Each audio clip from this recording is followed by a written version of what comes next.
China emits the most greenhouse gases, and uses more coal than the rest of the world combined.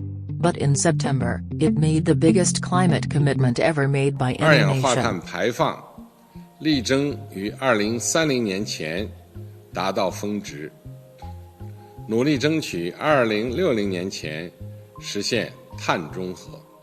To push the living standards further, the Chinese government places a priority on investing in renewable energy, primarily because it enables the country to tackle problems of air and water pollution, and mitigate risks of socio-economic instability.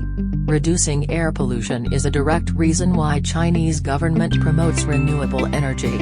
China's pledge is expected to not only improve lifestyle and air quality for urbanites tired of smog, it could also boost the clean energy business, and bring hundreds of millions of electric vehicles on the road.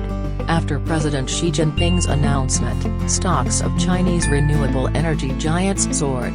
There are questions about whether China can really achieve its climate goal.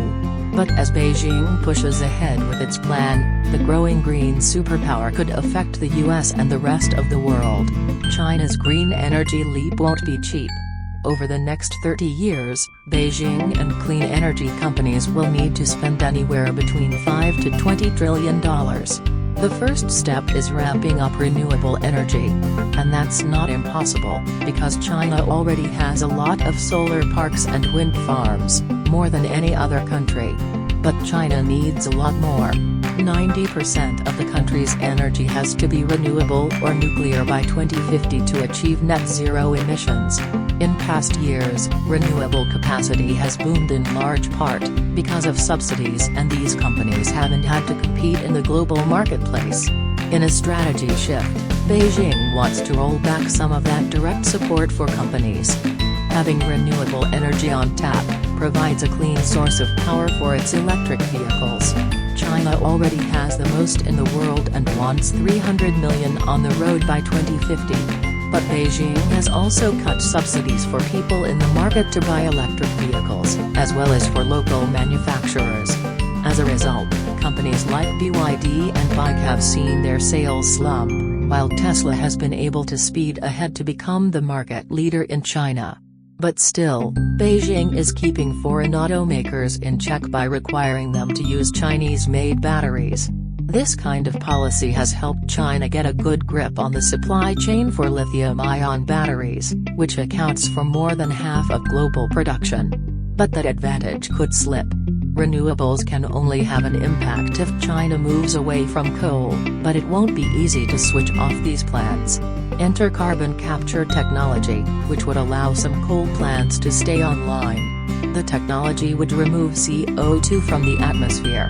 Many of these techniques have been around for decades, but it's still incredibly expensive, costing about $43 to capture 1 ton of CO2. That means for a country of 1.4 billion people, where each person emits 7 tons of carbon dioxide every year, so Beijing will have to make polluters responsible for their own carbon emissions by making them pay for it. Chinese officials announced plans to expand its emissions trading program in the next 5 years. While the current pilot schemes cover sectors like steel and cement, the nationwide one would bring in heavy emitters, like the aviation industry. China's 2060 goal could have ripple effects. Its large-scale investments could further drive down the costs of clean tech around the world, the same way solar panel prices have plunged more than 80%, in part because of the dominance of Chinese firms. Its relatively smaller neighbors Japan and South Korea set a 2050 deadline for carbon neutrality, and some European players are investing heavily in renewables. While Trump has signaled that he sees an energy transition as a threat to the oil and gas industry, Joe Biden has proposed a $2 trillion climate change plan. These competitors and countries could also grow increasingly wary of China.